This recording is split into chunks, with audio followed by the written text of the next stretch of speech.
Resume now.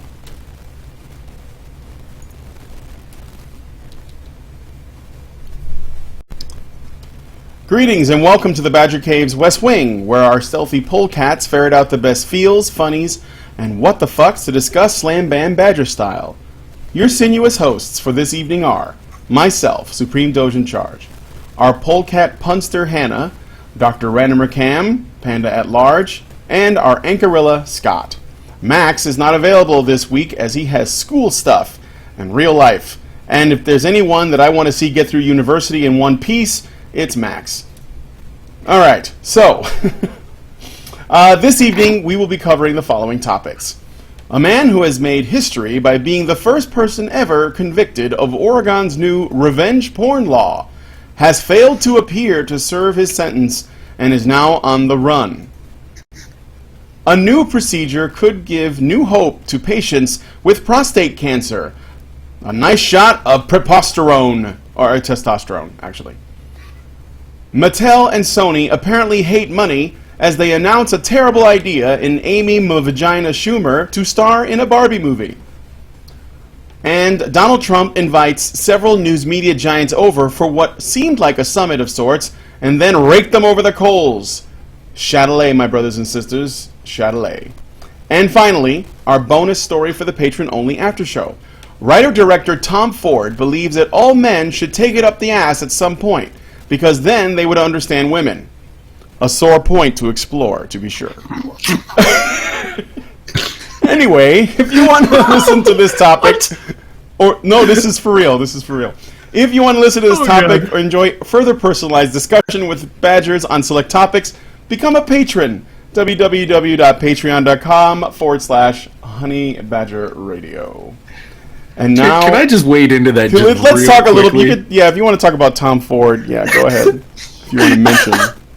Well, I'm just going to say something. Just one real quick point. The difference between a man and a woman taking up the butt is kind of a big deal, because when a dude gets poked in the butt, he's also going to get poked in the prostate, and that actually feels all right. And I don't think women have prostate, so I think the experience is probably a lot different for them. It depends. That's all I gotta say about that. It depends on whether she has vaginal orgasms or not. Okay. Well, there you go. Graphic warning here. I didn't want to get If too he's deep big, into it can cause rubbing in places other tan the anus. Yeah, that's all you need to know. There you go. We're all adults here. We can talk about this without giggling about it. Yeah. Or can we? Well, if we giggle, after show. If we giggle, we're still adults. Yes. If adults don't giggle, that's not because of adulthood. That's lack of sense of humor. Right. Yes. Right. But yes, this is why there is such a wide variety of opinions from women on butt sex.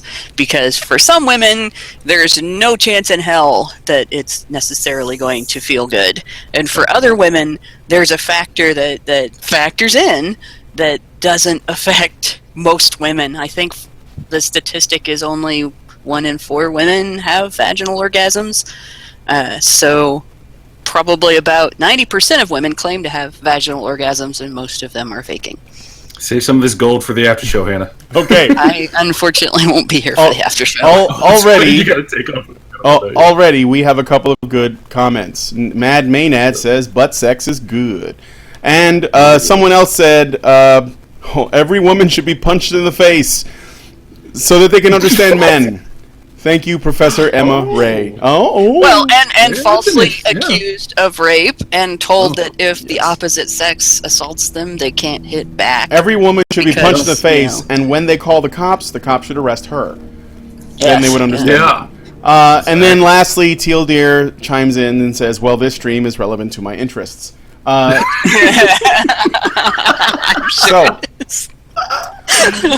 I think that's relevant to everyone's interests. Right. Hey, circle / Sex babies. is relevant to everyone's interests. Yes. Circle / babies when you're doing it in the backside. That's all I'm saying. This is Adulting School, page 2, folks. This sounds more like the back page. Right. All right, so before we get into the individual stories, I want to shill a couple things. One is there is an official red pill showing that I'm trying to get started in Chicago. It is scheduled for Wednesday, January 11th. and at 7:30. I need to sell 82 tickets or it will not become a reality. So I have a link already in the low bar for the Red Pill. I highly recommend, if you haven't seen it and you can, get a ticket for this and try to get other people to do so, even if they, even if you think they might be skeptical. Actually, especially if you think that they might be skeptical. This is a really important movie, and I think it's really well done, and you should definitely try to come out to Chicago to see it. I need to sell 82 tickets in 29 days. The deadline is January 4th to sell all the tickets. So if it doesn't happen, I mean, there won't be a showing. So please we need to start doing selling this to feminists on the basis that it was made by a woman and it has women in it. So if you don't buy tickets, you hate women. There you go. There you go. So yes, and if you feel so generous, even if you're not in the area, I think, Brian, people could probably still buy a ticket to help support the cause, couldn't they? Yes, you could. You don't have to come to the show to make the show happen. Right. You could just buy tickets and be a no-show. Tickets are $12. Yeah. You want to help support. Yeah. I mean, that's also a possibility. So keep that in mind, folks. You know, with the holidays coming up. Yeah, that's right. You have a little extra.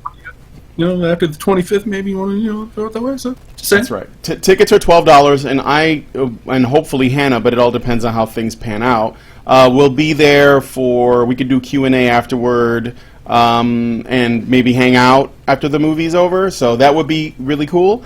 Just letting you know. So the show runs for about 2 hours and 15 minutes. That's how long the film is. So yeah, the link is in the low bar. Tug.com. Is how I'm doing it. It's basically the best way to get these things organized. And hell, maybe we'll get lucky and there'll be protesters and I'll get it on film, like what happened in Ottowa, where they tried to film it there, and there were 9 protesters that effectively walked around with a giant red flag. They had the hammer and sickle on it. No fucking joking. You can see the video on Studio Brûlé. Yeah, Studio Brûlé. Yeah, it's a Steve Brûlé. He does a lot of the recordings for us. He's very, very good at what he does. And he caught these protesters. Prem?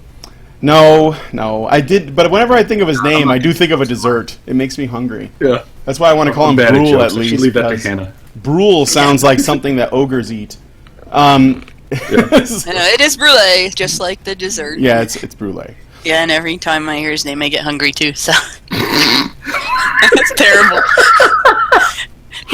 Oh wow! It's one of my favorite desserts, and I never make it at home because it takes work. Yeah, that's and right. I'm a lazy bum. Same. All right, and then additionally, there is a link in the low bar to an event that it's called the Boy Crisis, and it's being hosted by Warren Farrell. So please take a look at that as well. Check it out in the low bar. All right, so now we can go on to the stories. Scott, I will give you first dibs. So tell us about the first conviction under Oregon's new revenge porn law. Let's see. On December 1st, 2016, in Portland, Oregon, 31-year-old Benjamin Barber was the first person to be prosecuted and convicted under Oregon's new revenge porn law. He's been sentenced to 6 months in prison and 5 years of probation for his actions, which include posting several pornographic videos of himself and a previously intimate partner to a number of adult websites without permission.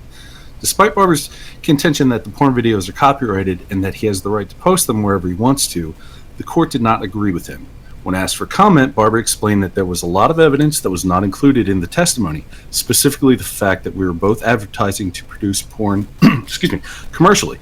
He further indicated that the woman he shared the videos of was previously trying to use them as blackmail against him, and that it was he who was the victim of the situation to begin with. Barber is now planning to sue the state of Oregon for violating his First Amendment rights. And as an update to this story, despite being ordered to report to Washington County Jail by 7 p.m. on December 2nd, Barber has failed to turn himself in to begin serving his sentence. As a result, a warrant has been issued for his arrest.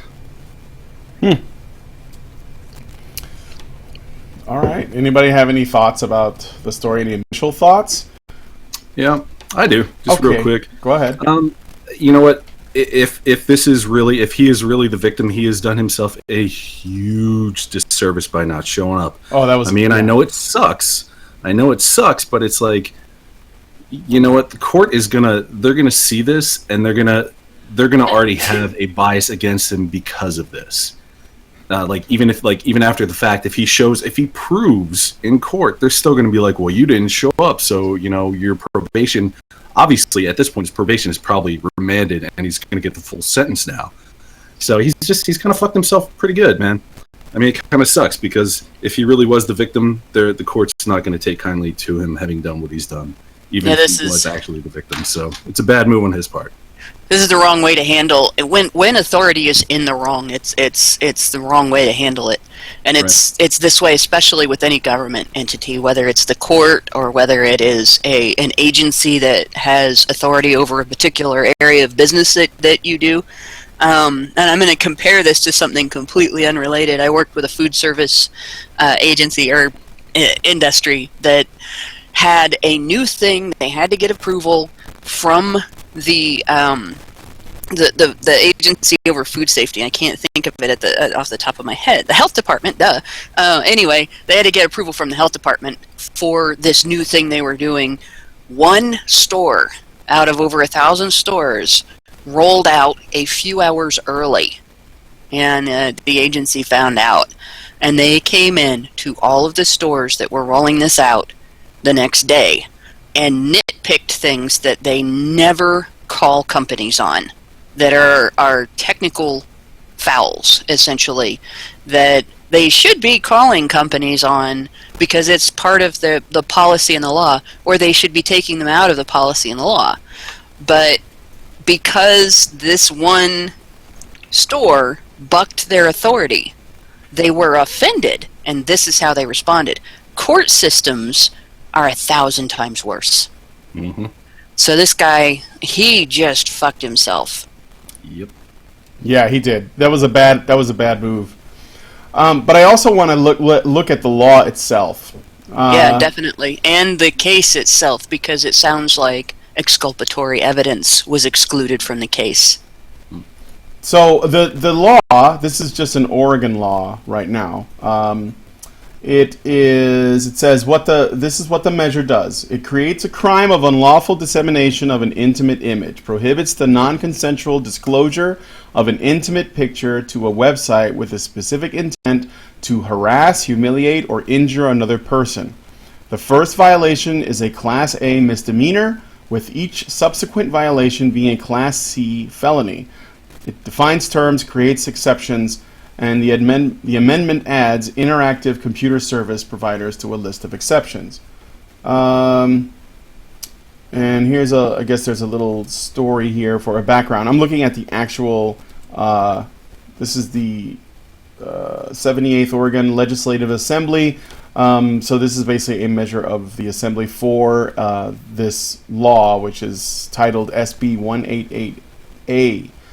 And here's a little background section here. It says, it is increasingly common for people to share intimate pictures of themselves with other people. Typically, these exchanges occur in the context of an intimate relationship. If the person receiving an intimate picture chooses to publish that picture to a public website, the website manager may charge a fee to remove the picture. The Federal Communications Decency Act immunizes website managers from liability when other people post content on their website. Further, the First Amendment and the Oregon Constitution provide protection for speech, even when unpopular or potentially injurious. So, that's basically Go ahead. It's interesting. That's a little bit like the way copyright law works, in that the company that is in the wrong for blackmailing you when they charge you a fee to remove your image from their site, they are exempt. There's no recourse against them for scalping you to remove that picture. But the person who posted it, gets the little guy basically gets the full force of the law. Mm-hmm. Even in this case, if he's telling the truth, even if there was consent not only to produce the images but to publish them. Yeah, apparently the short version of Senate Bill 188 outlaws a practice of posting naked photos of a lover or partner on the internet without their permission with a specific intent, which is in quotes, and I think that's the tricky part, to humiliate that person or ruin that person's reputation.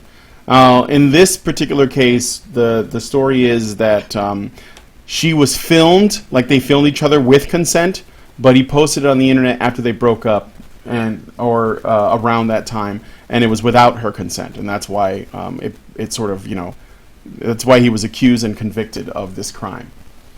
The thing I'd like to know about this actually is if he and this woman had produced this stuff for the intent of selling it, and he copyrighted it, I have to imagine that he also had her sign a contract.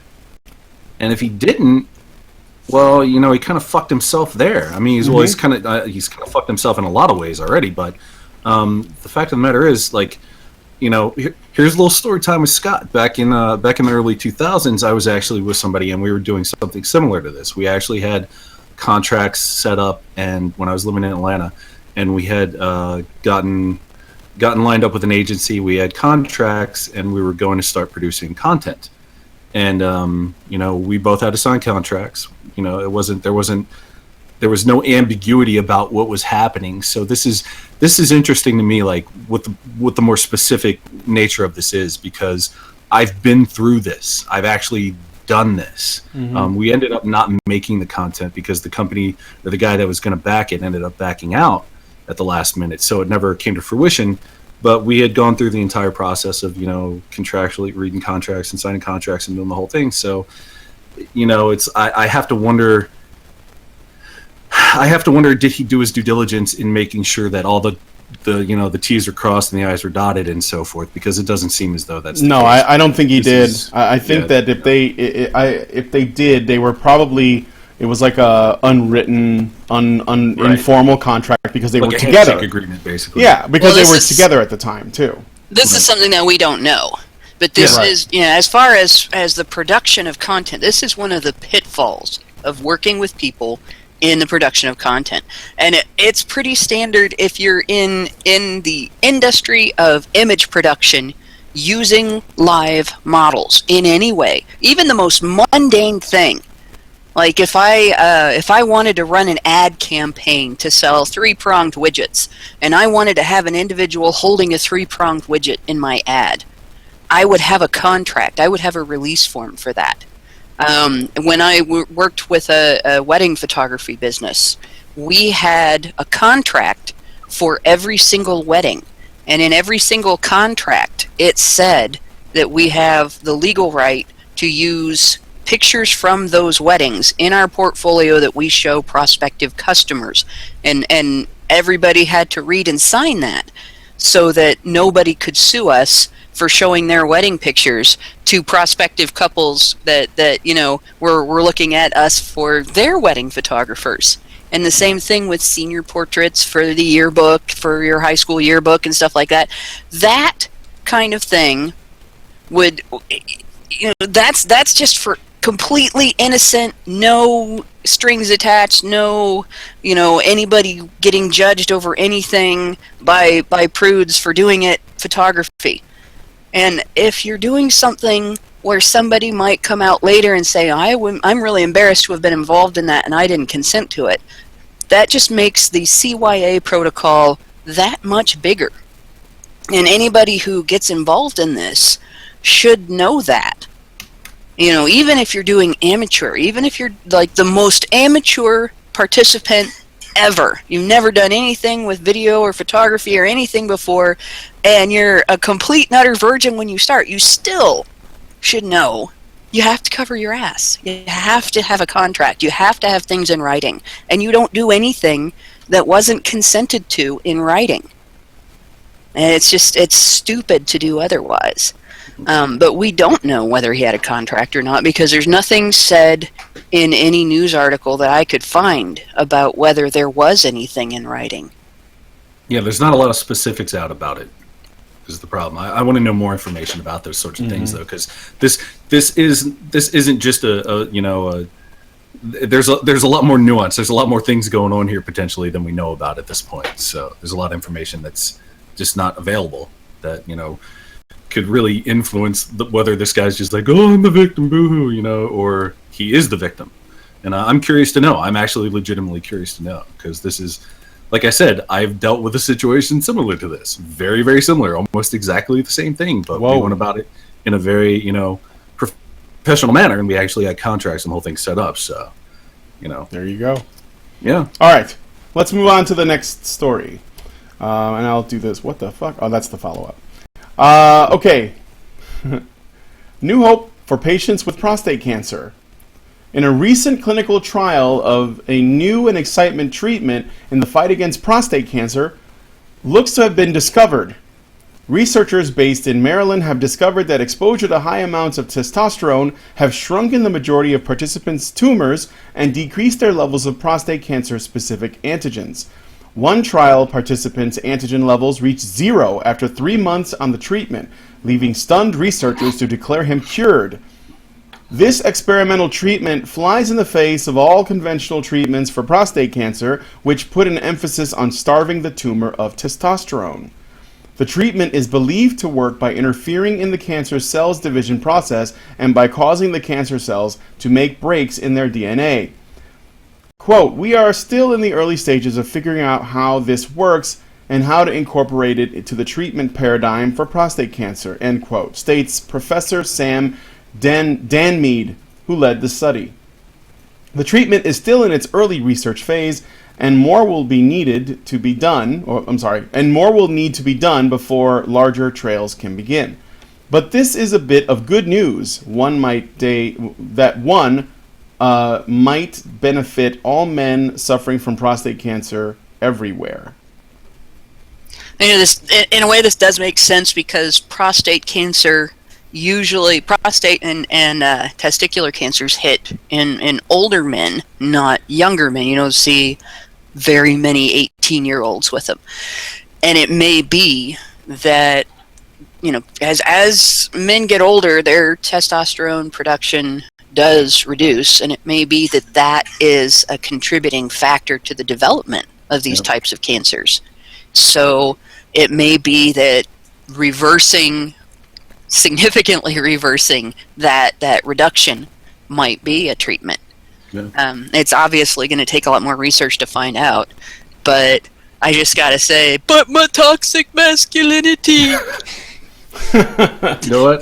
But my testosterone poisoning. So what you're saying, Hannah, is that feminism is cancer and the only cure for it is masculinity. Masculinity. There you go. Nice. You know what? I love this. I love this for a lot of reasons. This is great for the most basic reason that it's going to help people. But the thing I love most about this is a stepping stone. This is getting people to rethink the way medicine works and the way these processes work within the human body. And this could potentially lead to other cures or treatments for other diseases. So this is fucking fantastic. This is like a door opening because they're like, whoa, hey, we're so surprised by this. It's like, really, what other things could you be surprised by? Go and find out. So this is fucking awesome. This is great on a lot of different levels, not just the most basic level that it's just going to help people in general, but this is going to open up more doors. This is going to get people thinking in directions they previously weren't thinking about. Excuse me. And hopefully it leads to more treatments for different things. So I'm super stoked by this. I love hearing news like this. This is the kind of thing that we don't hear enough of, and I think it's fucking fantastic. Yeah, now there are some side effects. We did a show about this before. It was the male birth control pill and how it used, they were testosterone injections, right? Then there are side effects, but I mean, when you have prostate cancer, I think that the side effect of one, your gonads shrinking, and two, the fact that you may become potentially sterile, right, or even have erectile dysfunction issues. That's nothing compared to dying from the inside of your ass out. So that's okay. It's like, it's like give me option B. I'll take that one. Dying or option B. Yeah, option B. Yeah, exactly. We have two of those. So yeah, this is good, and I guess I think that it makes me wonder actually that because there's been a lot of talk about, for example, men of this generation, of the most current generation, have more. I want to say they have less testosterone than men from previous generations, and everyone has more estrogen in it. Not that estrogen and testosterone are necessarily like, a zero-sum game of checks and balances, but I wonder if this if where we are today in terms of how much of these chemicals we have in our system is actually contributing to a rise or a decrease or an effect on the number of people that are, a number of men that have prostate cancer. And unfortunately, I think the fact that it is a cancer that doesn't get as much attention as, say, breast cancer, not by a large margin. Right. It's not an easy question to find the answer to, but that's just something I was just thinking about. Like, I wonder if there's more prostate cancer today, and part of it has to do with the fact that there's less testosterone in men. Well, you know about the what is it? What is it? The thing that they used to line, or they still line cans with BPA, I think it is. Like aluminum cans? Yeah. Okay. Well, it's different types of cans, but it's a lining. I think it's called BPA. I can't remember exactly what it's called, but apparently there was some studies going on that was showing a link between BPA and rising estrogen levels in men. And this is a chemical that they use in plastics, plastic bottles like soda bottles. They use it in lining, aluminum cans and, food cans and things like that. So it's something that's pretty common within our society. And I granted, again, I'm having a vague recollection of this, and this is something I read probably within the last year or so. But there was a link between BPA and rising levels of estrogen in men. Yeah, so, BPA what might be a bigger contributing factor to rising levels of estrogen is the fact that medications that people take do not get 100% absorbed by the body. So when you go to the bathroom, it comes out into the water system, and there that doesn't get filtered out either in the water treatment plants. There are studies that have shown that there are detectable levels of both antidepressants because they're so widely prescribed, and birth control drugs because they're so widely prescribed and widely used in our water system. Not necessarily high levels, but who knows what effect that has on people. It's detectable, so it's a high enough, so that should be worrying to people. Right. And that's something that really, we don't know what that causes. We don't have any idea whether, that's actually increasing anything in people or not. Because it's not anywhere near as high as the dose if you were to actually take the medication itself. So, but the other thing is the increase in the incidence of prostate cancer might be similar to the increase in the incidence of autism, in that today there's a great deal more awareness and there's a great deal more people actually getting checked for it. And there's also a great deal more concern over it, where it's treated as an issue, even if there's just a small amount of symptoms, rather than it having to be something dramatic before it gets diagnosed. So the increase might not so much be an increase in incidence as it is an increase in detection as well. That may be a contributing factor. But the good thing is having a treatment available that wasn't available before, that looks very promising, and clearly it needs more investigation before it's confirmed, but having a treatment come along is a great thing, especially now that it is more detectable. Now that we're finding out more people who have it, it's better to be able to do something about it. Yeah.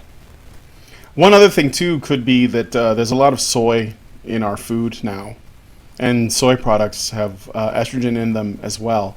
U.S., they grow soybeans is right up there with their corn in terms of how much we grow, and it's in a lot of our food. If I understand right, though, it's not that there's estrogen in soy; it's that soy triggers the production of estrogen. It triggers the production of estrogen. That's what I know. I'm triggered by soy. Maybe that's why I'm such a giant. But that's an allergy. Because I'm a vegetarian and I eat a lot of soy, and I'm a gigantic pussy. Well, you can substitute soy. I wouldn't recommend it. I'd probably try to get if you can find almond substitutes or something else. Oh yeah, no. For whatever. I eat a bunch of different stuff. Yeah. I eat a bunch of different stuff. Yeah, because soy isn't as good for us as they would let you believe. So, but anyway, that's right. If soy is going to increase your estrogen, it is much better to eat your nuts. Oh God. I don't know what that means. Is vegan, but you know, I'm so guessing just that. Saying. I don't know what that means, but I'm guessing Tom Ford has opinions about that too. So You guys know I had to do that. yes. All right, so Hannah, would you mind telling us about Amy Schumer and Barbie? Yeah. Well, I'll just be over here not evening. Yeah.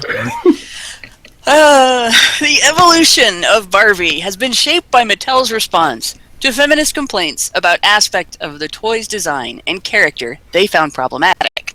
Today, she reflects the career woman feminists want little girls to play at. She really has her shit together. She's not just pretty, she's proficient, professional, powerful, and poised. How about predatory? That's probably not a word either Mattel or Sony would like to see associated with the character. So why is someone like Amy Schumer's rapey, or someone with Amy Schumer's rapey history being considered for the part? This is the same Amy Schumer who, in her speech at the 2014 Gloria Awards and Gala hosted by Ms. Foundation for Women, admitted to having had sex with a stinking half-aware passed-out drunk guy while she was sober. Feminist reporters called the speech she said that in inspirational and powerful. 7 months later, a young man named Brock Turner did almost the same thing with a woman while drunk off his ass and was convicted of sexual assault for it. Feminist reporters said that he should have been convicted of rape and objected to the shortness of his sentence. Both incidents began with both parties conscious and with mutually demonstrated consent. In both, one person was drunk enough to be considered severely impaired. Turner was also that drunk. Schumer was not. Turner's case received such condemnation that armed strangers showed up in his neighborhood to protest his release from jail. Few people have even considered whether what Schumer described doing was wrong. There has been no feminist outrage over her actions. Some, like David Futrell, have even defended them using the same language he condemned others for speaking in defense of Brock Turner. Perhaps this lack of social outrage is why Mattel and Sony are okay with considering Schumer for the part. They probably don't even know what she did. If they did, would they ever consider her for the role of a character which feminists have argued for years is a role model for little girls? That role model may be played in a live-action movie by feminist comedians celebrated by feminist journalists for admitting to the same behavior for which the same ideological group thinks a young man should be condemned forever. What does that say about feminism's goals for little girls? What would it say about Sony's and Mattel's roles in meeting such goals? Will the next feminist contribution to the evolution of Mattel's Barbie be connecting her to one of the ideology's most starkly sexist double standards, that what is criminal to do to a woman is not even bad when a woman does it? Will the toy, which has been labeled a role model for little girls, become an ambassador of feminist rape apology? And if so, when can we expect the shelves at local toy and department stores to be stocked with a new date rapist Barbie playset, complete with Drunk as a Skunk Kin? Okay. Brutal, Hannah. Brutal. Just telling it like it is. I know. It's just fucking brutal. I loved it. It's great. 3 cheers. Scott, do you have any thoughts on this? I do. I always have thoughts. I think things sometimes. Yeah. I've been known to do so. Here's the thing, man. This is funny to me because for the last, Christ, what has it been, 3 or 4 years, I guess, Hollywood has been trying to push Schumer as the next big thing. They fucking, if you own an Xbox, you probably have seen little advertisements for her comedy specials and all this other horse shit on the little advertising panes when you sign in.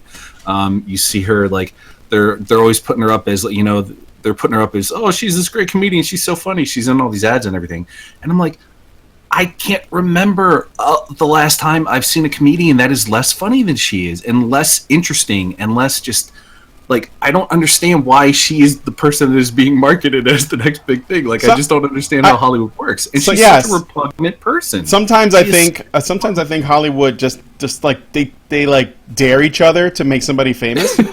And then they try to do it because sometimes stars, they just sort of become popular because they're good at what they do and they just rise up, and it's sort of like a natural, organic thing. But a lot of times there seems to be this forced thing where it's like, okay, your mission, should you choose to accept it, is to make, Scarlett Johansson like the it girl for 2014. Now go. Right. And sometimes it's easy, and then sometimes you get Amy Schumer.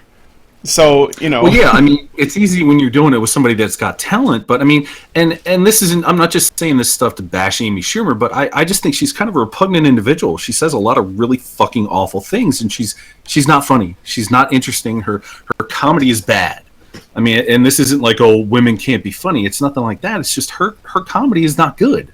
She's not a funny person. Mm-hmm. I've watched 2 of her comedy specials, and I sat there kind of stone-faced the entire time waiting for it to get good. I'm like, fucking Dane Cook is funnier than fucking Amy Schumer, and Dane Cook is a fucking, oh god, he's awful. Oh yeah, no, he is. But I've gotten chuckles out of him. And he's gotten chuckles out of me because he does some absurd stuff. Yeah, sure. But it's just like, it's Amy sort of Schumer like, watching Dane Cook is like watching, like an orangutan on speed. Occasionally they'll just do something funny, but for the most part, they're just a little scary. So yeah. But I mean, like as Hannah alluded to, this is somebody. This is well, here. I'm sorry. I'm fucking up. Basically, here's the thing. It's like Barbie is something that Mattel holds dear. It's like they have Hot Wheels and they have Barbie. Those are their 2 big things. Those are their tentpoles. Boys' toys, girls' toys. If you want to, do it like that. And Barbie's image is one of those images that should be. I want to say it's like almost sacrosanct. Like it is one of those things that they can't afford to use the wrong person for it, because it's going to bite them in the ass, because people are going to, at some point somebody's going to be like, wait, well, Amy Schumer said some pretty disgusting things about people, and this, that, and the other, and like we don't want little girls seeing Amy Schumer talking all this shit and blah blah blah, saying bad things about it. Like basically, like if a star comes out and does something, like Mel Gibson comes out and starts talking about the Jews and how they're awful and they run Hollywood and this, that, and the other, and everybody just dumps him. It's like Amy Schumer has done things that are fairly comparable to that. Like she has said some pretty fucking disgusting things. And I can't see why they would think that this is a good idea when there are so many other people that are, for the lack of a better word, just they're clean, as opposed to her. I mean, I don't know. This whole thing just doesn't make sense to me. It just doesn't. It doesn't calculate.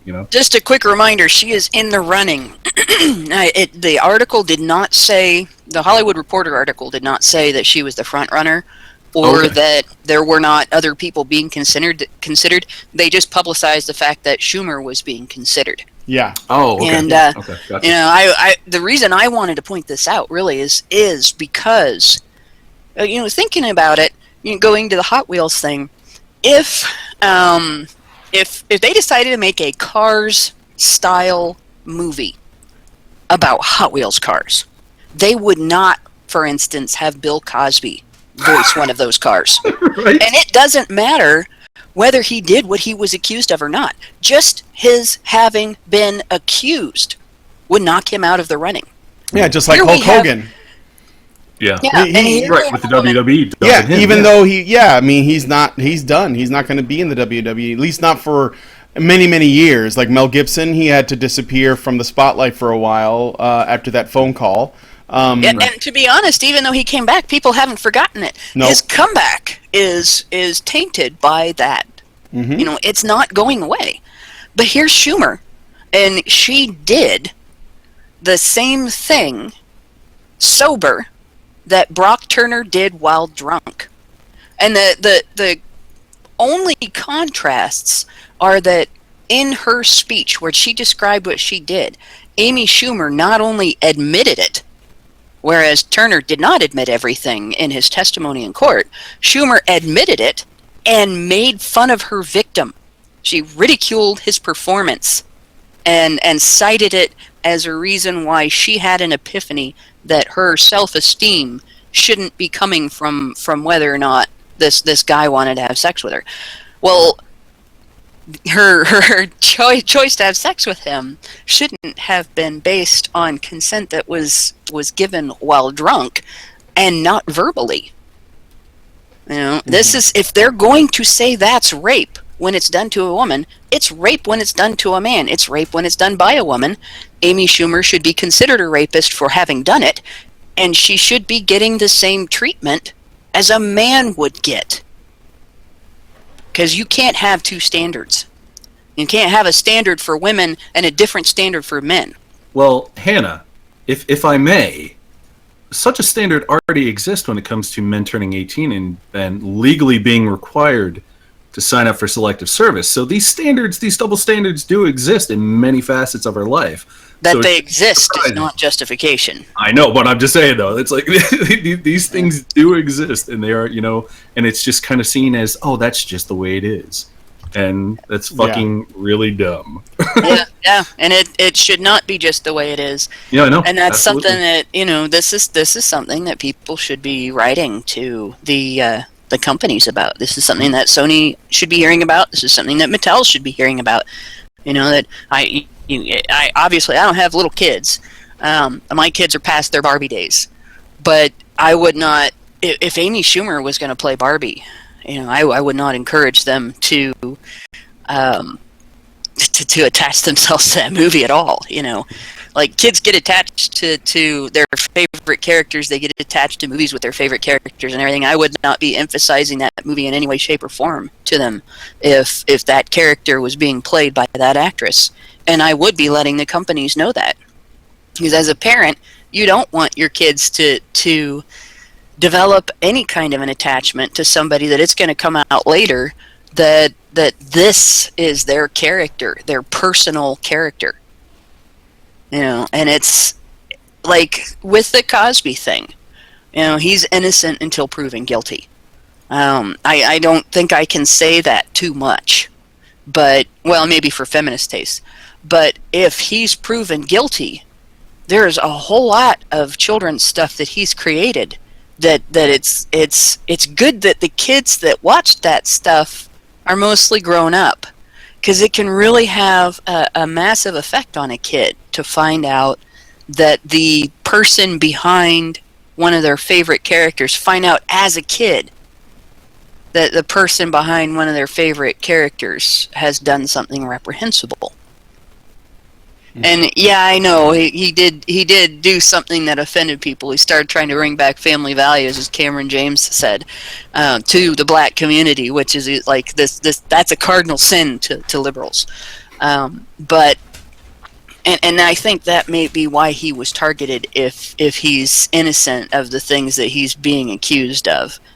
But with respect to this thing with characters, like, I remember when Paul Rubin got busted for, I think, masturbating in a theater, and in Florida, and the whole Pee Wee Herman thing came crashing down, and there were all these articles on how to talk to your kids about it and all this. This was like a big deal for kids, and I was a little older than a kid when that happened.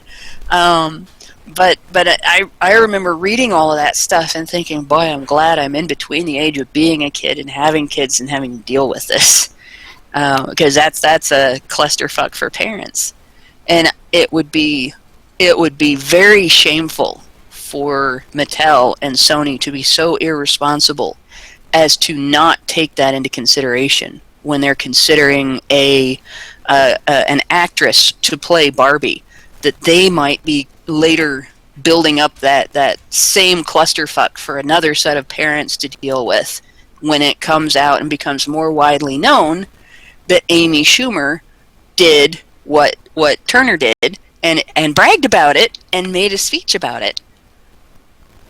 Yeah. I want two things. One is completely speculative.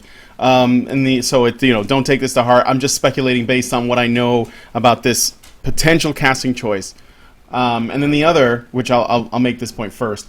I noticed that if you add feminism to a comedian, they cease to be funny.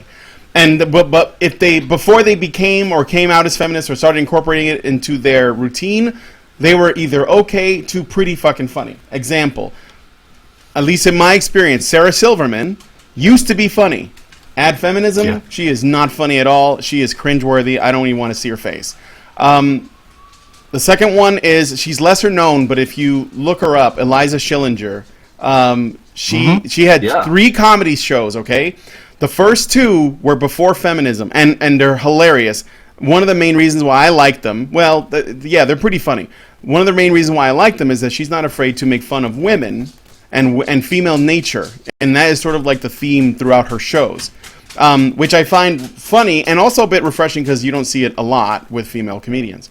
And then in the third, her newest special, I watched it not too long ago because I was like, oh, Eliza Schilling just got a new special. I'm going to watch it. Feminism was in it. It was awful. I was like, wow, she just went to shit immediately. She tried to incorporate this shit into her routine. Amy Schumer, same thing. Actually, I never saw her stand-up, but way back, like years ago, she used to do the celebrity roasts. And I thought the celebrity roast she did, I think she did one with Charlie Sheen and Mike Tyson, a couple of other ones. I thought those were funny. But, like, as of the last few years, not at all. Awful. It just seems like once a comedian, especially a female one, you add feminism to their routine and they are just not funny. Janine Garofalo, not funny. She's just scary, actually. And, like, I think she's going to slit her wrist and die one day. I don't know. So that was the first thing I wanted to say. And the other thing is I wonder if Amy Schumer is being considered for the role of playing Barbie, and she has a history of doing extremely filthy humor, right? Usually about her vagina. Then is this movie going to be a G-rated movie aimed at children? And I have a feeling that it's not. I have a feeling that it's actually made for adult women who hate Barbie. that's my thing, because no, here's the thing, like, feminists they simultaneously uplift Barbie as some kind of role model, therefore Barbie should change to suit so that she better fits into the whatever their mold is of their vision of what a girl should aspire to be. But at the same time they hate Barbie for what she is now, because in their mind, they see a woman who has physical body proportions that are unattainable for young girls, and they don't see her as the thing that girls usually see her as, which is a doll that you can comb the hair of and put different outfits on and, essentially play pretend with in your house with your little, with your furniture and your car and your male friend, because, Ken doesn't get laid. And so what? Okay, sorry. No, that's what I'm saying, though. Like, I don't think that the Barbie movie, it doesn't appear to me, I guess we'll wait and see, but it doesn't seem to me that they're aiming it at children, little girls. I think they're aiming it at adults that grew up on Barbie that probably are just looking for this, because I don't know that a girl would, the story's message is that if let's say Schumer gets cast for the role, she is playing a Barbie that is eccentric because she doesn't fit in with the others, and it's a body positive message at the end of the day. And it's probably also got to do with traditional sort of views on what femininity is and behavior and all that, and because Amy Schumer sort of like that's her sort of persona. She is like the unconventional, sexually liberated, overweight, grouchy, woman. That's her archetype. So they're basically taking her and saying, well, she may not seem like the perfect woman to you, but she is the perfect woman to herself. And that's what matters. I feel like breaking into a course of I'm Every Woman. Yeah.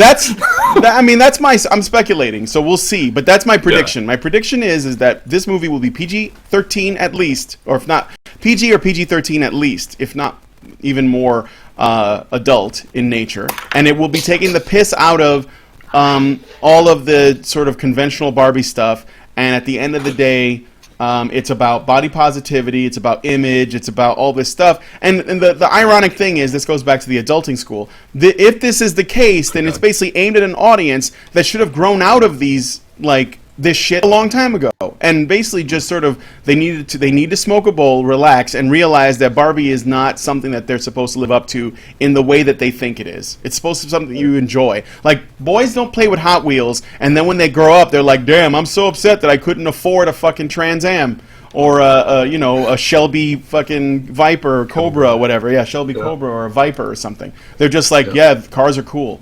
Speaking of which, I think we all deserve a Brock Turner action, man. There you go. Played in the movie by Bill Cosby. Oh God! For the record, I honest to God, I do not know what Amy Schumer is going to joke about in the Barbie movie because Barbie doesn't have a vagina. This of all the Barbies that I had when I was growing up, this is the only one I can find. This one is special. This is the Barbie that from which my brother learned that doll hair does not grow back. It was so hilarious. I went to kindergarten and he missed me, so he gave my Barbie a haircut. And I got home, and I was mad at him, like really, really mad at him for like 5 minutes. And then he gives me this, little Elliot from E.T. look, and he goes, "But it'll grow back." And I had to explain, it won't grow back. It's going to look like this forever.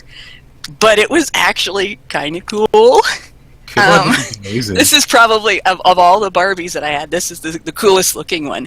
But yeah, Barbie does not have. I have no idea what happened to her legs. That's lewd. Isn't there some kind of this is a fetish, isn't it? There's some kind of fetish like this, where you take the legs off. But yeah, this is Can I be the new feminist Barbie will look like this, right? Can I be the practical voice here for a moment? All right. I'm chomping at the voice. I'm chomping at the bit to be practical. It's funny because I've seen things recently in the media about feminists wanting there to be different body types for Barbie, right? And all this, that, and the other.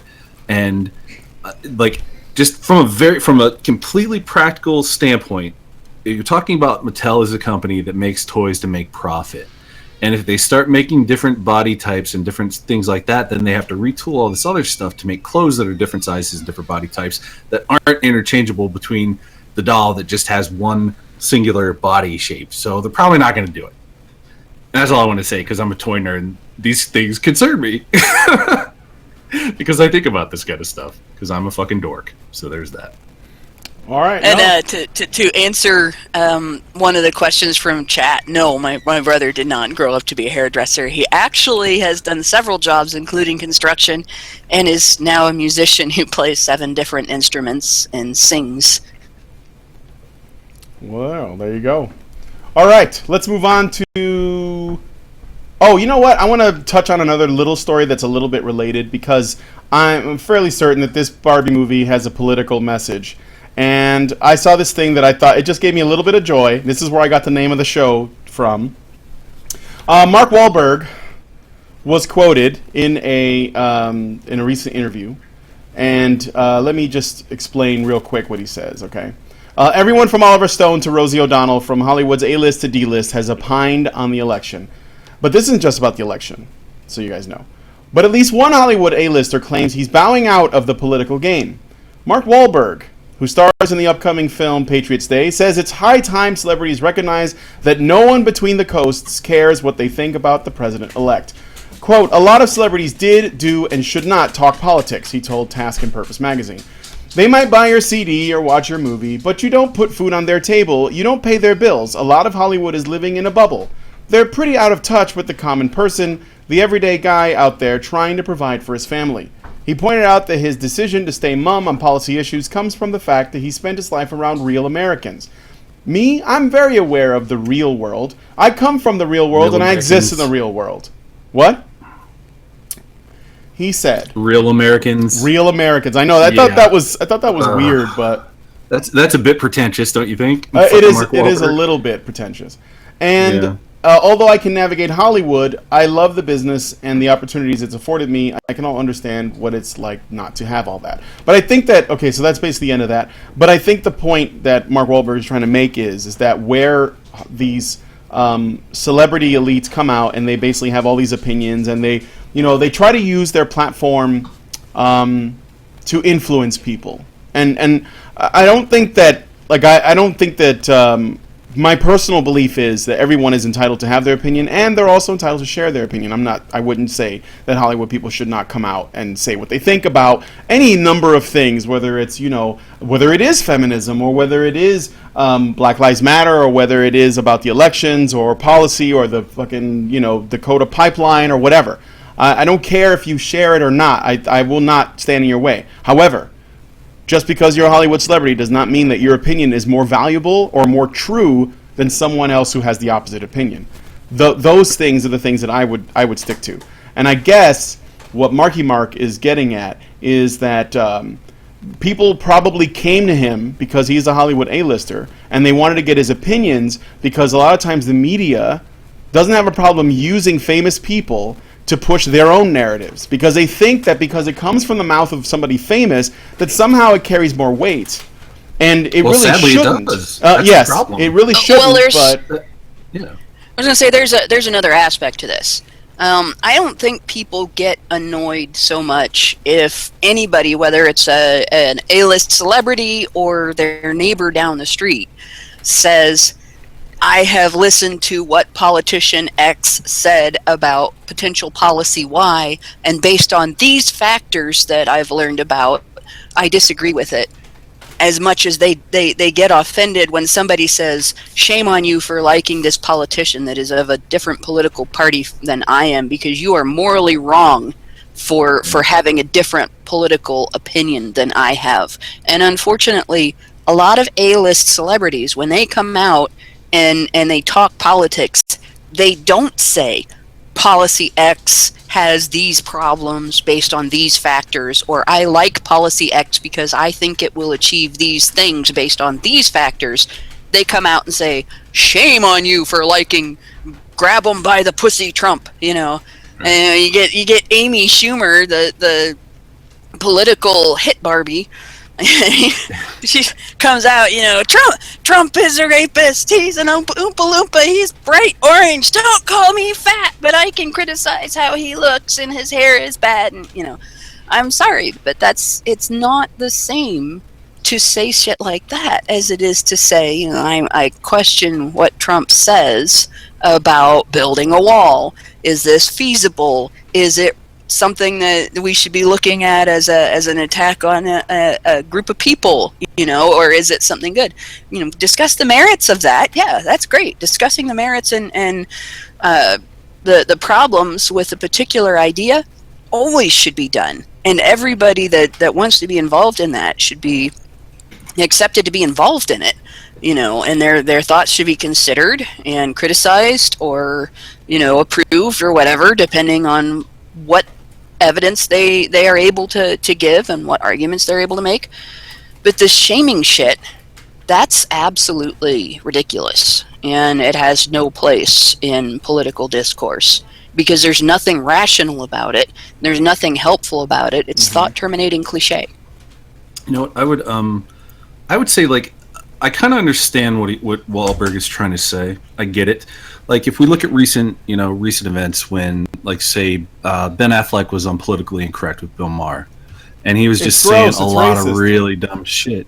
Yeah, it's racist against, it's like, Ben, it's not a race. It's like when you have people coming out and speaking very vociferously about things in that manner, they look like fucking idiots. So I get it. I think the word you're looking for is emotionally. Because that's what that is, emotional reaction. Right. Yeah, it's very, very much so. But like Hannah said, though, this is, I don't think that anybody should be discounted from having an opinion and trying to share that opinion based on who they are, whether they're an actor or not. But the problem is, though, we, as bad as this is, our society is celebrity obsessed. Yep. And the fact of the matter is, when you look at it, people listen to celebrities. They go to them as beacons of truth or beacons that, they're like, oh, well, this person said that, so, Especially the ones they like, because if they decide they don't like you, then, bias. Yeah, it's different. Right, there's a very strong bias. But the fact is, though, if somebody is coming into a situation and talking about ideas and presenting an educated stance on those, and they're not, like you guys said, like Hannah said, they're not just saying, oh, well, don't like this person because they're bad, that's fucking ridiculous. Everybody should realize that. If they're bringing tangible assets to the conversation, if they're bringing a studied, somewhat learned approach to what they're trying to say, then get involved, get into the process. Everybody has the ability to be a voice. You can get what we're doing. We are being a voice right now. Sometimes we're right, sometimes we're wrong, but we're trying, though. We're trying to, open discourse. We're trying to, bring ideas to the forefront and share them with people. So regardless of who you are, the fact is the arguments will stand or fall on their own merits. Mm-hmm. If somebody is saying dumb shit like Affleck said on Politically Incorrect, people called him out, and rightfully so, because he was verifiably, unequivocally wrong. He looked like a fucking idiot, and no amount of celebrity is going to save him from looking like a dipshit. So yeah, people, whoever they are, should be involved if they want to be involved. But you gotta, it is up to the citizenry, to the consumer, to the average Joe or Jane, mm-hmm. to verify this information and not just take it at face value. I mean, so there's that. That's my 2 cents, as it were. So, when it comes down to it, there's exemptions that people are acting as though they have that we don't. Just because somebody is famous and we like them does not exempt us as your average Joes from scrutinizing their statements. Yep. We are still responsible for whether or not we just buy into something because somebody we like said it. And at the other end of it, being famous does not exempt you from being rational. Even if, you're somebody like Britney Spears, who is now more famous for being irrational than for music. And this is one of those things where you cannot just let these things get the way they are now, mm-hmm. without consequences. And the consequences for that are that we end up with people who are irrational telling us who to vote for. And in the long run, that will lead to bad leadership. Mm. So, it's your job. Everybody that's listening, it's your job to scrutinize everybody who's famous, whether they're like real, actual famous, like television or movies or music or whatever, or whether it's just, internet famous, celebrity, like Casey Neistat. People call me famous. There's I don't even have that many subscribers on YouTube. I'm probably one of the smallest channels in the men's rights movement that's actually got, enough followers to be excited about. But anybody who considers themselves a fan of us, I always say, I've said it repeatedly, and I'll always say it, you should scrutinize the things we say too. And none of us should be taken as gospel. It should always be something that you hear what we say and you do your own research. Yep. Yeah, we do have a problem with worshiping celebrities, and I think that our audience is smart enough to know that celebrities generally are full of shit. They're probably the least qualified people to have in terms of what they know about a given subject, and they're just repeating the same kind of rhetoric that they've heard at their fucking $1 billion art openings or these other benefits they go to.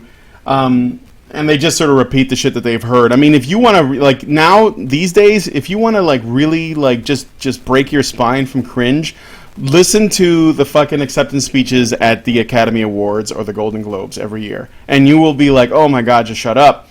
And the sad part... There are exceptions. I'm talking in general. There are exceptions. Not all celebs, but I will say this, though. What I was getting at was that, in general, movie stars, rock stars, directors, journalists, these days especially, tend to be the least qualified people to just talk about specific types of subjects, especially scientific, biological, cultural, social, those kinds of things. But this is the sad part, is the most qualified people are the people that the fewest number of people know about. And that's the thing that is the most depressing, is that if you... Right, because they're doing it because they love it, not for the fame aspect of it. Yeah, exactly. And they're hard to find. Real scientists that aren't politically sort of paid off to, push a certain narrative, and real, really educated people that aren't famous and academic, but they're just academic, There's right. There's the wizard because he takes a lot of time to go to town and talk to the hobbits. And then there's the one you don't know because he's just in the books all day long. That's the thing. So, Just a quick point here. Well, I don't know if it's so much of a point; it's just kind of a thing. There are exceptions to this though, and regardless of what you think of the person, Al Franken is somebody who kind of put his money where his mouth was. He saw problems with the political process, and he got involved. Sure. And so, I give him respect in that regard, that he actually, was like, fuck it, I don't like what I'm seeing, I'm going to try and be part of the change. And so that's something that, he was a very famous comedian, a very famous writer, a very famous Hollywood personality, but he got down to it. He got his hands dirty and he started, getting involved. So I can respect that, even if I don't agree with everything that he says and does. Again, it comes down to, I can at least respect it. So yeah.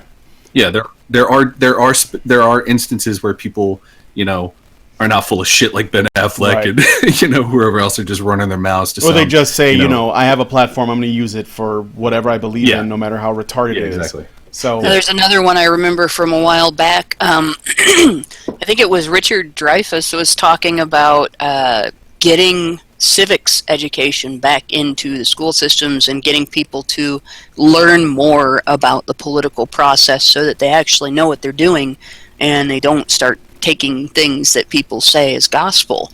Right. And it didn't seem to get a whole lot of coverage, but it was an initiative that he was working on, I know, a couple of years ago.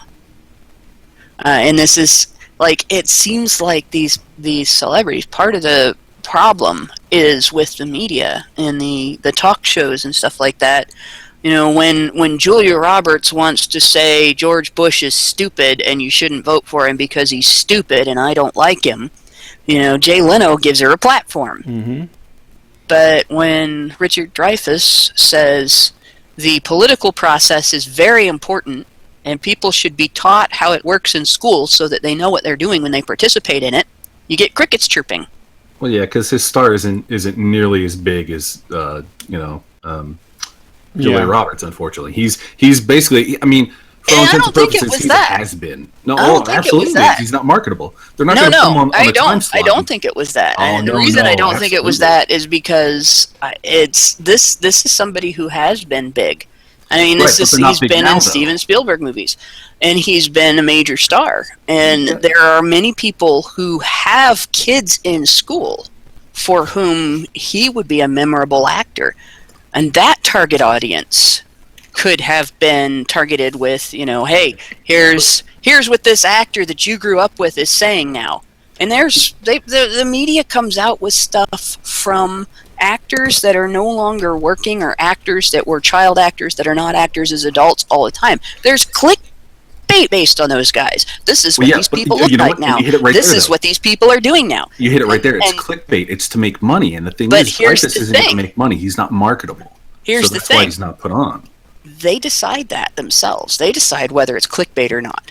This is an issue that could be made a big issue. This is something that if the media decided they wanted to write about the lack of civics education in schools, they could create a scandal over that.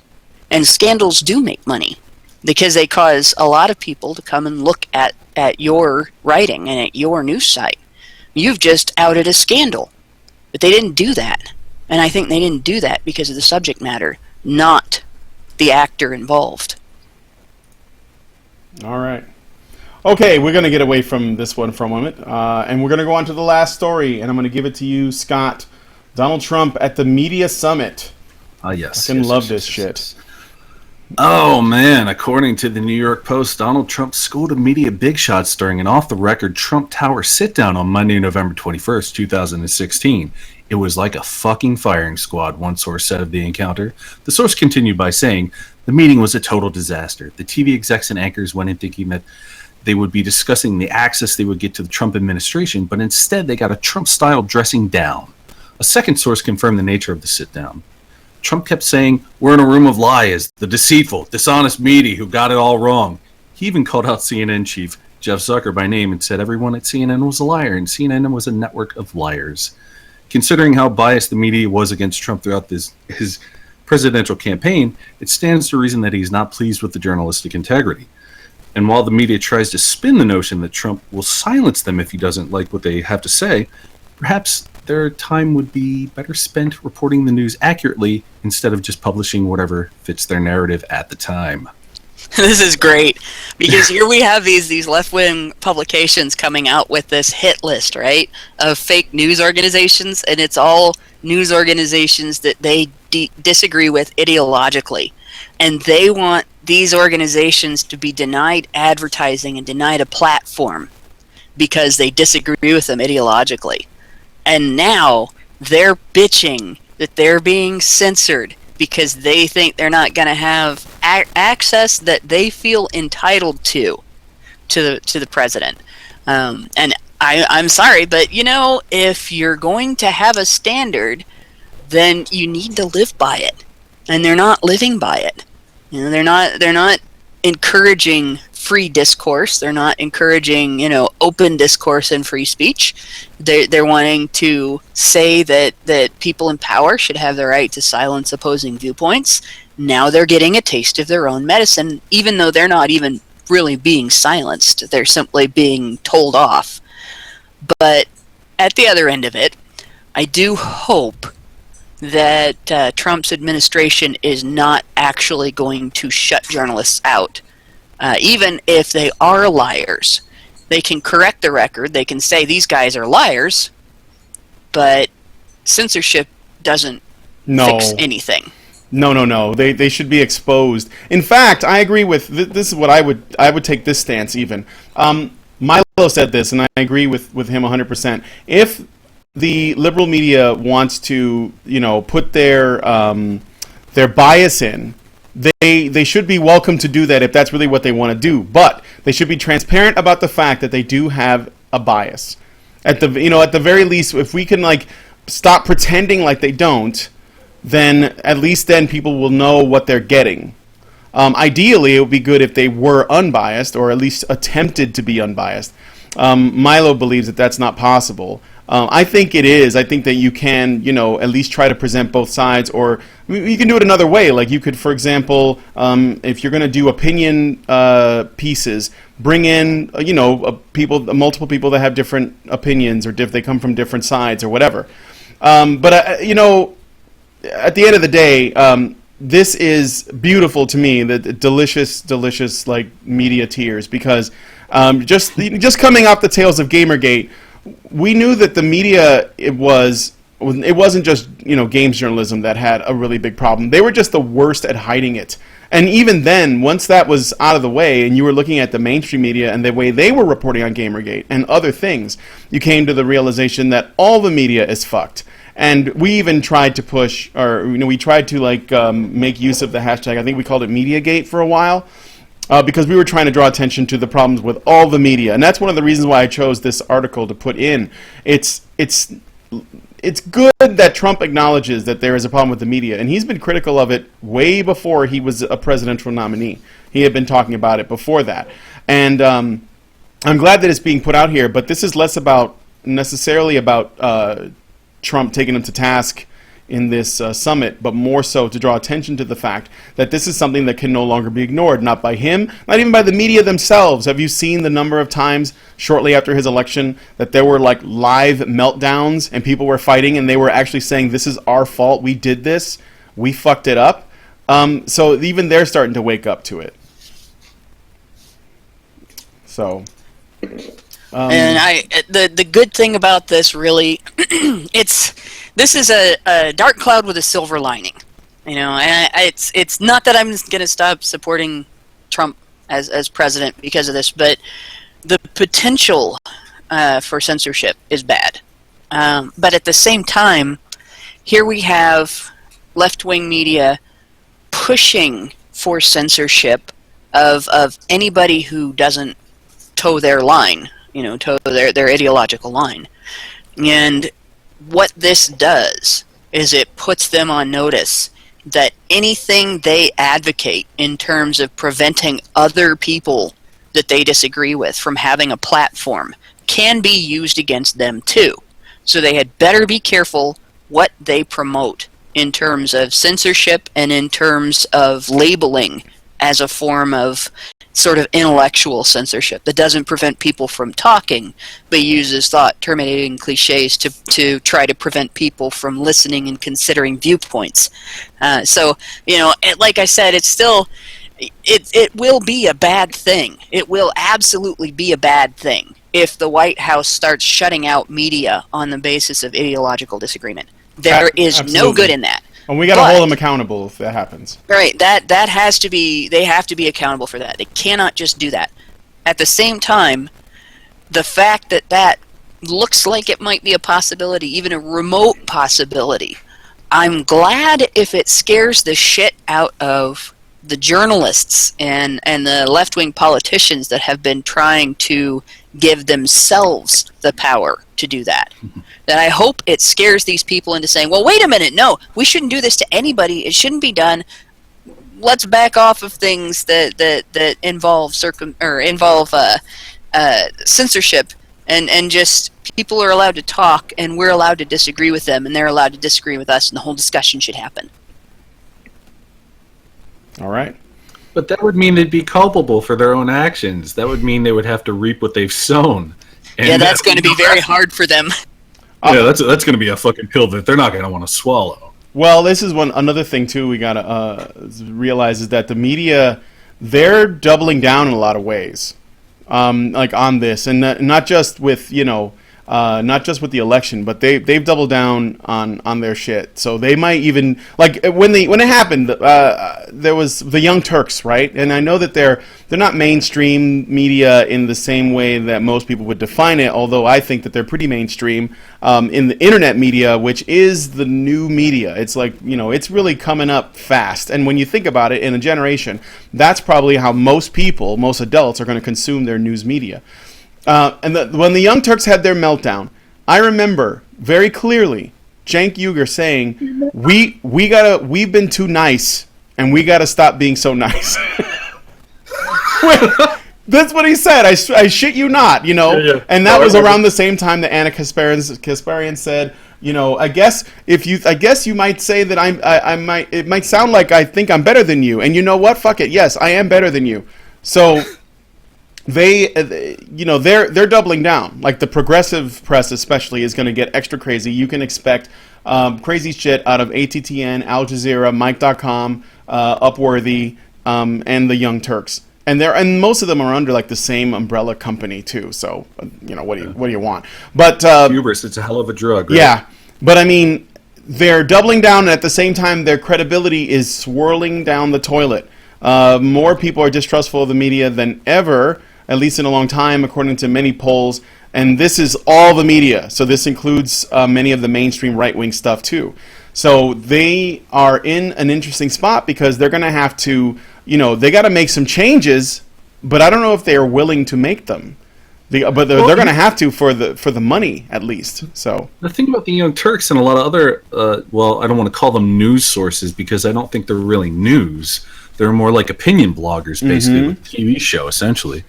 The problem with... But Scott, they're sitting at a desk, and there's like a screen behind them. And yeah, and they have papers. Yeah, and they have papers and like laptops in front of them. They're wearing suits, or at least like a blazer with the shirt, the top button unbuttoned. But see, here's the thing, though. It's like when you look at situations like that. It's hot in that basement. Like when you sorry. When you like actually watch them on a consistent basis, the seams start to show. Basically, you start to see where they're beating the same drum over and over again, and they're not really. You start to notice that they're not really trying to have the conversation. They're not really exploring these things in a newsworthy fashion. Mm-hmm. You see that they are ideologues. It's like I was really interested in the Young Turks back probably. Oh Christ! Probably about a year or so after they started, and like when they started kind of like gaining momentum, and I was like, oh, this is great, man. These people, they seem like they're talking sense. But then after a while, I started to notice that they really weren't exploring the news stories as much as they were just kind of bitching about them and kind of showing that they had a bias and a very strong attitude towards these things, and they weren't really. It seemed like they have what's his name, Wesley Clark. He comes on there, and he seems to be one of the more reasonable kind of voices on there that I've seen. Where he actually wait, which one is Wesley Clark? He was the retired Army guy. Okay. Kind of tall, skinny, brown-haired white guy. Usually wears like a white button. I'm sure. Anyway, but Was whatever. he the one from that show? It was like Brain something. Is that the guy? Kind of younger. No, he's not on a show. No. Okay, never mind. I don't think he was on any other shows. But his name's Wes Clark. But he seemed to be one of the people that was kind of like one of the dissenting voices. He was one of the ones that would come in and take more of a conservative, kind of almost like a Republican type view on things, because he was in the Army and he had a more kind of Army mindset. He had that kind of mindset from having been part of that world. Granted, he wasn't like completely conservative. He had liberal leanings and such, but he seemed to be one of the people that's more balanced and had a more even and kind of a better perspective about stuff. Because then you would see Jen come in, he's like, "Oh, what are you talking about? Why are you wrong? Oh God!" Blah, blah. You start bloviating, and then Anna would be like, "Yeah, why are you doing this?" It's just like, "Oh my God, fat shut fuck? the fucking harpy." And but like, when you saw those situations happen, and with Dave Rubin too, that was another example. Like when you saw Rubin on there trying to be like a voice of reason and trying to take a different stance, you would see them jump on him. You would see them be like, "Oh, well, what's wrong with you? Why don't you understand this? Why do you have to be wrong?" And you started to realize, or at least I started to realize, that these people were ideologues. It's like, as much as I liked some of the things that they're saying, I started to realize, because I was kind of like snowed by it a little bit. I was like, "Oh wow, this is so interesting," and like they're so vibrant and they're excited and like they're really about this stuff. But then when you look past it a little bit more, you realize they're just fucking ideologues, fucking yelling into the fucking yelling into the ether, basically. Get on the fucking phone. Try to have a reasonable discussion. Here's worthy, but saying, "Of course." Oh. It's just like, yeah, it's kind of a bummer, because I think at one point they had the potential to be something really good, and I think they had a lot of good energy, and then they just turned into a fucking tabloid. I mean, you look at the kind of stuff that they're doing, and most of it's just kind of tabloidy fucking nonsense. It's just like, it's kind of a bummer, and that's the way most media is. It's just kind of like shit. Yeah. Sometimes I think the weather might be ideologically motivated, and that's why it's always wrong. There you go. We have misogyny growing on the West Coast, and in the South, more racism. So You just need to hire a massaging therapist, and that will take care of the problem. Oh God, I love you guys.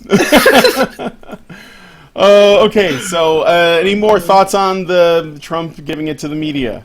Just giving it to him like Tom Ford probably wants. Well, yeah. Let me say one more thing about the Trump thing specifically. Yeah. I think his past behavior, unlike a lot of the younger folks, I'm 43, you're 43. We've seen Trump over the last 3 decades. Mm-hmm. He's kind of a shithead. He doesn't have much of a filter, basically. Right. And I think that is one of those things that has probably made him more ill-suited for this position than anything else, because he has no fucking chill. Mm-hmm. He has no fucking chill. And I think that's dangerous, and it puts him into situations where he does stuff like that, where he's going to be like, "Well, you can't come here anymore, you're fired," fucking like, it's like, get the fuck out of here with that fucking shit. That's Bush League, so, and I think that is probably going to create a lot of potential problems. And if he does, shut out the media, I mean, the media is shit, don't get me wrong, I think they're fucking awful, but if he does shut them out, that sets a very, very dangerous precedent. And honestly, if he starts doing stuff like that, I will make the call that if he does go down that road, I think his presidency will be one of the shortest ones in history, because people start really going after him to get him out of the fucking seat. Yeah, there would have to be a recall or an impeachment to get him out, though. Yeah, and both of those are difficult to make happen. Well, I know, but I'm just saying, though, it's like, because, he's fucking running his mouth all the time. At some point, it's very likely that he's going to go on Twitter and say something he ought not be saying, and he'll have at most a 4-year presidency, and that's a possibility. Yeah. Although I don't think the man got where he is today by not learning on his feet. So I want to give him the benefit of the doubt that he can do that, and that he will do that, that he can adapt to the situation he's in now. And I that's my hope. If he doesn't, then he does need to be out of there. But I've looked at this from the perspective of, this is a very successful person who has been successful in more than one area where he's had to do exactly that. He's had to learn on his feet. He's had to sink or swim. And I'm hoping that just the fact that this being different water isn't going to be the thing that sinks him, because given the position that he's in, that would sink us to a degree too. Right. Not us as Honey Badger Radio, but us as America. Yeah. And not that would have made Hillary Clinton a better choice, because she was a guarantee, whereas Trump was a gamble. She was a guarantee of something bad, whereas Trump was a gamble that we have a chance at something good. But I'm going to compare his treatment of the media to Ronald Reagan. Now, Trump is the King Ralph version versus the sophistication of a Hollywood star who went into politics. But I remember, and I linked to it a while back, and now I can't find it in my history. But there was a speech Reagan was giving. He was talking about it. I think it might even have been a press conference where he was talking about a particular topic and somebody heckled him on it. And they basically said something stupid. And in the middle of what he was saying, he just sort of turned toward him and says, shut up. Mm-hmm. I thought that, that was actually pretty neat. When it's not a matter of censoring the media so much as a matter of calling people out when they say something stupid. And it's not bad if Trump calls the media out when they do stupid shit, when they are dishonest and stuff like that. It's not bad if he criticizes the media. It's only going to be bad if he comes out and refuses to talk to the media and refuses the media a platform. Yeah. That will be bad. That would be bad. It would look bad too, though. I think the American people would know. I don't think it would be a bad tactical move. And yeah, if he tries to actively shut them down or censor them or whatever, I think we're all going to see it, and it would be a really, really bad idea. Nobody's going to put up with that. So, and he may get better about his speaking simply because he may turn around and hire some advisors to help him with his political speech and his public image. That's because that's what men in business do. If they have an area where they have a weakness as far as their performance or their knowledge, they seek advice. They don't just, at least when they're successful, men that are successful look for information on how to do better at what they want to be successful at. And they use it. I hope he's open to that, honestly, Hannah, because, like you said, if he fails, we fail collectively. Mm-hmm. And there's already obviously a very big divide about this situation, about the presidential election, and we can't. I don't know that we can't afford something bad to happen. Mm-hmm. I've been saying this for like the last 6-7 months. I'm kind of like, fuck it. If Trump gets in, I think it's gonna show a spotlight on a lot of the things that are fucked up with not only our media but our election process and this, that, and the other. So I think in one regard this is good, but I think Trump has to be more savvy than he has shown himself to be.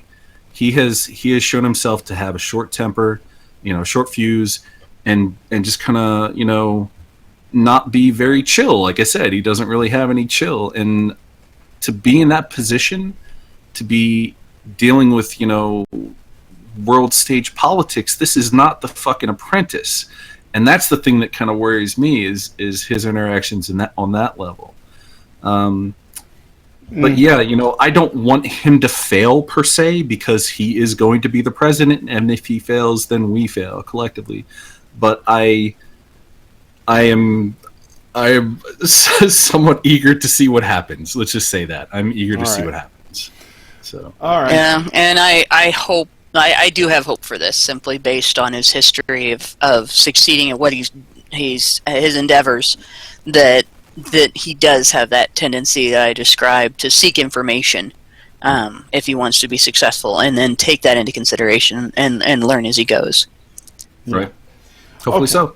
Well, anyway, I got another story. I'm going to move away from the Trump one. This is just a little funny one. Here, I'll share screens with you guys because you might get a chuckle out of it. Share screen. I should have done this before. I'm sorry. All right, and put it up on the thing. All right. I can go for hours. Bionic penis man drowns in sex offers from randy women after 70,000 pound operation. So that sounds expensive because I know the pound is worth more than the dollar. 70,000 pounds. That must be a huge penis. Zing! Muhammad Abad, who lost his manhood in a road accident as a child, in a smelting accident, had sex for the very first time in March this year at age 44. Since then, he has received about 50 messages from women desperate to try out his 8-inch prosthetic penis.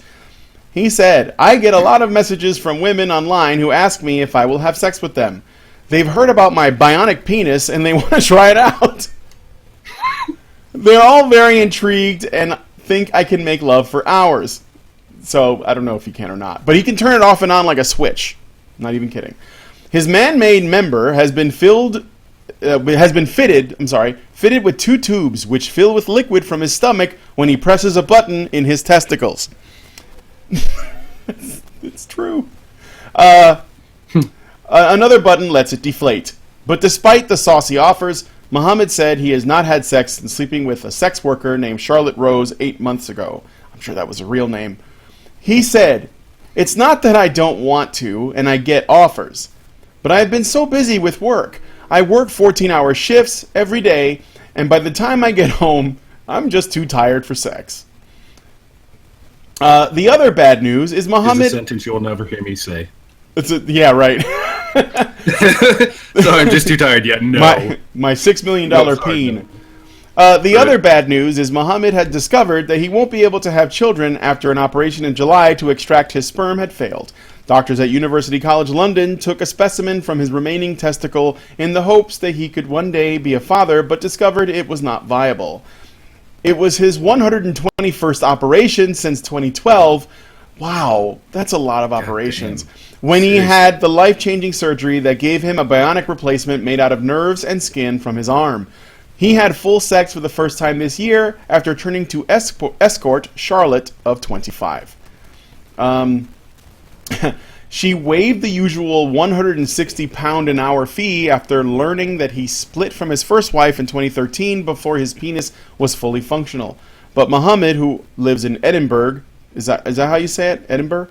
Also revealed he could soon be tying the knot again with an arranged marriage. His parents are searching for a wife for him, and he is hoping there would be a wedding as soon as next year. He said, "We're speaking to a few parties at the moment. I don't care what she looks like. She could be tall, short, thin, or fat. I prefer personality to looks. My parents will find me a suitable match." Despite having had sex only once, Muhammad feels a lot more confident about consummating his next marriage. He added, "I'm really looking forward to the wedding this time around.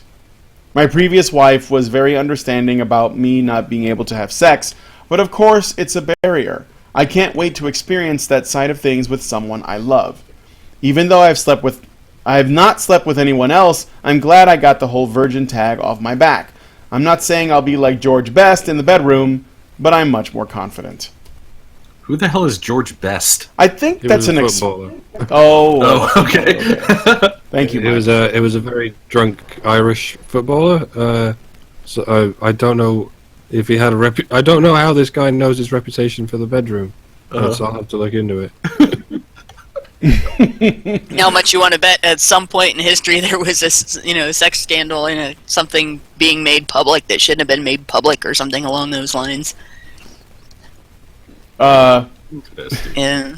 Yeah, this is the Daily Star. It's a fucking your average tabloid. I have no idea how much of this is even true. I'm sure that this guy is probably getting messages from women. I would bet you. In fact, he's probably gonna continue even after he's married to get messages from women. Hey. Simply because he's a novelty.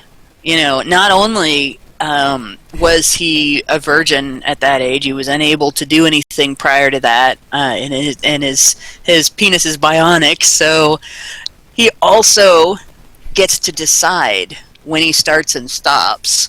And it's 8 inches manually, long. and they already know it's big. So I mean, there's like all this. No, he's sort of famous for this. Guy who's someone famous in the- because of his penis.